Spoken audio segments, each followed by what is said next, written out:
Hey everybody, we're here with week 1 in semester 2 of Algebra 2, and want to review some of our old topics from Algebra 1, like what do we do in the case of multiplying like bases. Remember, keep in mind that the base, you need to identify the base. In this case, the base is x. All right.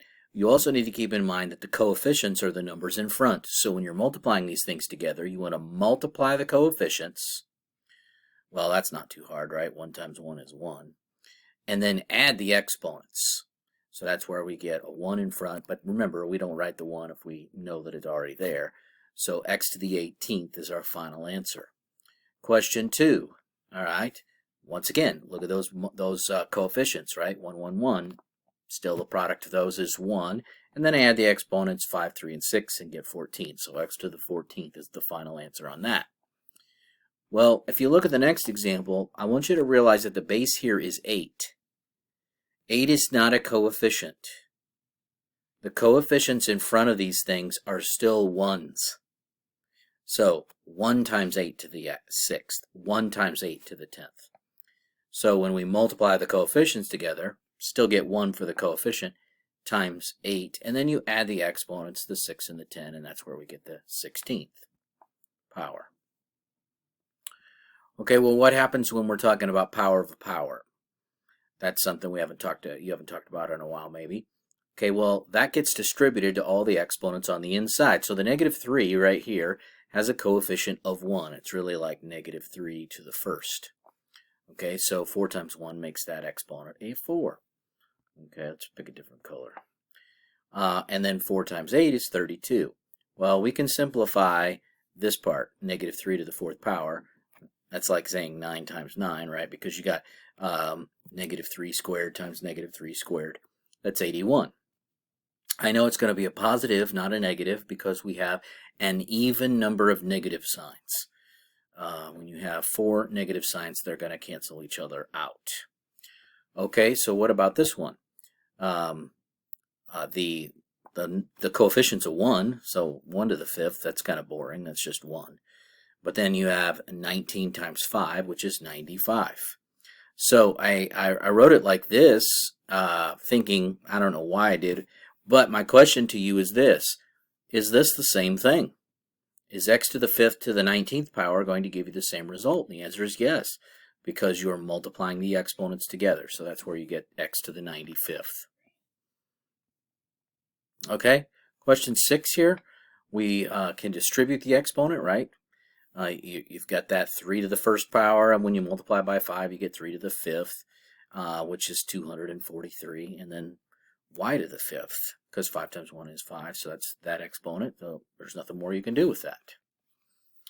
Question 7 here. I want you to realize you can rewrite things, right? For instance, instead of 3 times x times 9 times x, you could write it 3 times 9 times x to the 1st times x to the 1st, right? These have exponents of 1. Well, 3 times 9, that's pretty easy. That's 27, and then x to the 1st, you add the 1 and the 1, you get 2. So we get 27x squared as our final result. So multiplying these things together, I've got negative 6 times 5. Now, eventually, I'm not going to be rewriting these things, but I did it just so that you could see that you can rewrite them. Put the coefficients, multiply those, and then separate the y's. And so negative 6 times 5 gives me negative 30. Add the 4 and the 3 and get 7 for the exponents. So negative 30 y to the 7th. Question 9. So this is kind of what I was thinking about doing more often. 5 times negative 7. Well, that's negative 35 times 2 gives me negative 70. And then you've got your exponents 4. You got a 1 and a 5. 4, 1, and 5 add up to 10. So we ended up with negative 70 x to the 10th. Now, switching to division, just a little bit of a taste of division. We'll do more of this in the next Swyk.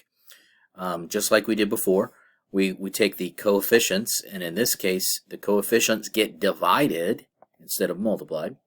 Well, 1 divided by 1, that's pretty boring. But the exponents get subtracted, right? 17 take away 8 is 9. So that is your final answer, 1y to the 9th.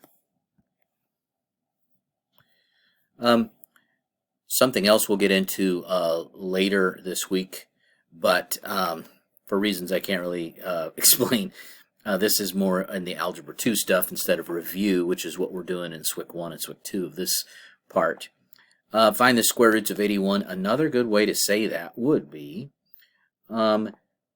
solve this equation. If they had said solve x squared equals 81, of course, what I want you to do is see a visual of this situation instead of just, hey, take the square root on both sides, which is what we're going to do. Y equals x squared is a parabola. We've studied that before, right? So we know what that looks like. It's that U shape. It opens up. It's got the leading coefficient, which is a positive 1, which means the right end behavior has to be up. It's got the even degree, which means that the left end behavior has to be the same. So that matches what we know. Y equals 81, just a plain old horizontal line. We know that those two are going to cross 2 different times. So one of them is a positive and one of them is a negative. So when we take the square root on both sides, that's when we have to say plus and minus square root, or plus and minus 9. So we have 9 and we have negative 9. Okay, that's enough for this Swyk. We'll get into the next Swyk here shortly.